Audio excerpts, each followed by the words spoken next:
Remittance అనేటటువంటి పదం సాధారణంగా చార్టెడ్ అకౌంటెంట్స్కి, వ్యాపారవేత్తలకి, ఎన్ఆర్ఐలకి వీళ్ళందరికీ తెలుస్తుంటుంది. ఎందుకంటే ఇప్పుడు ఫర్ ఎగ్జాంపుల్ విదేశాల్లో ఉన్న మన వాళ్ళు ఇక్కడికి మనకి డబ్బులు వేస్తే మన అకౌంట్లోకి డాలర్ల రూపంలో పడితే ఆ డాలర్లని రెమిటెన్స్ చేస్తారనమాట. అంటే దాన్ని కన్వర్ట్ చేసి మనకి మన రూపాయలలో డబ్బులు వేస్తారనమాట. ఈ రెమిటెన్స్ అనేటటువంటిది ఏంటంటే ఓ రకంగా ఈ దేశానికి వచ్చిన విదేశీ మారక ద్రవ్యం, ఈ దేశానికి వచ్చిన అతిపెద్ద ఆదాయ వనరు. ఇప్పుడు ఈ రెమిటెన్స్కి సంబంధించి టోటల్గా తాజా లెక్క చూస్తే, అంటే ఈ మధ్యకాలంలో సోషల్ మీడియా ప్లాట్ఫారాలు కావచ్చు, వివిధ అంశాల వల్ల కావచ్చు, రెమిటెన్స్లు భారీగా పెరుగుతున్నాయి. ఇదివరకు ఏంటంటే ఎన్ఆర్ఐలు మనకు పంపించేవి మాత్రమే రెమిటెన్స్ ఉండే.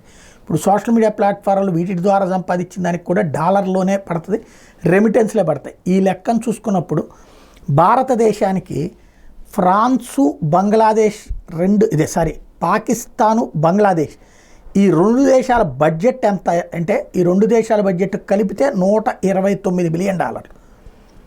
భారతదేశంలో రెమిటెన్స్ రూపంలో వస్తున్న డబ్బులు అంత $129 బిలియన్. ఈ విషయం అధికారికంగా తాజాగా తేలినటువంటి అంశం, పెద్ద ఎత్తున చర్చకు వస్తున్నటువంటి అంశం.